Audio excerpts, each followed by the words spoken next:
ఉండిలో TDP నేతల comments hot గా ఉన్నాయి. టీడీపీ ఎమ్మెల్యే రామరాజు తీరుపై రఘురామకృష్ణరాజు మండిపడ్డారు. రామరాజుకి టికెట్ ఇవ్వొద్దని తాను ఎప్పుడూ చెప్పలేదన్నారు. రామరాజు వైసీపీలోకి వెళ్లేందుకు ప్రయత్నించింది వాస్తవమని, సీటు రానప్పుడు ఇంకో పార్టీలో ప్రయత్నించడంలో తప్పు లేదన్నారు. అంతేకాని వైసీపీతో టచ్లో ఉంటూ పార్టీని అల్లరి చేయడం కరెక్ట్ కాదంటూ వ్యాఖ్యానించారు. ఒకవేళ తాను ఎంపీగా పోటీ చేస్తే ఉండిలో రామరాజు పోటీలో ఉంటాడని తెలిపారు. బీజేపీతో నేతలతో చర్చల అనంతరం ఓ నిర్ణయానికి వస్తామని చంద్రబాబు అంటున్నారని పేర్కొన్నారు.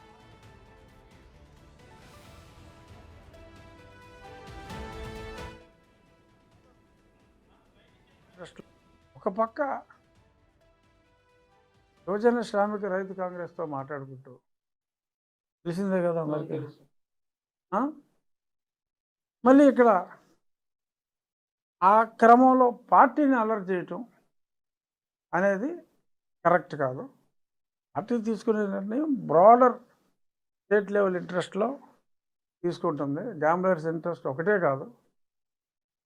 ఓకే, అన్నీ చూసుకుంటూ కిందకు వస్తే ఓకే, గ్యాంబ్లర్ని కూడా చూసుకోవచ్చు, ఇబ్బంది లేదు. ఎన్ని కోట్లు కట్టారో అందరికీ తెలుసు, ఎందుకు పోరాడుతున్నారో అందరికీ తెలుసు.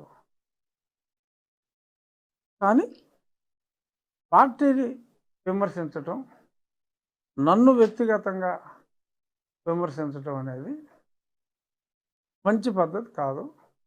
రేపొద్దున నాకు ఎంపీ సీటు వచ్చిందనుకోండి, ఇప్పుడు ఈయన మరి పార్టీని విమర్శించాడు, అనవసరం కదా. సపోజ్ రేపు రంగనాథరాజు కాదు ఈయనకి ఇస్తానన్నాడు అనుకోండి, వెళ్ళిపోవచ్చు.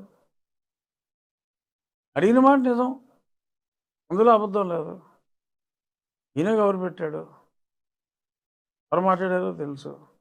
పార్టీలోకి ఎవరు వచ్చినా స్వాగతిస్తాం, ఎమ్మెల్యే సీటు ఇవ్వమని అన్నట్టుగా ఉంది. సో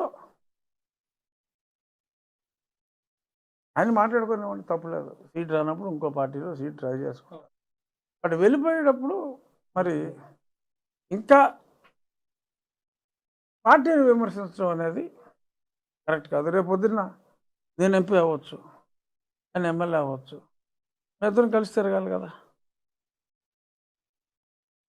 నాకు ఓటేయండి అని ఆయన చెప్తాడు, రఘురామరాజు ఓటేయండి అని ఆయన చెప్తాడు, రామరాజు ఓటేయండి వాళ్ళ మంచోడు అని చెప్పి నేను చెప్పాలి. దానికి కూడా స్కోప్ అయితే ఉంది కదా, పూర్తిగా రూల్ అవుట్ కాదు కదా.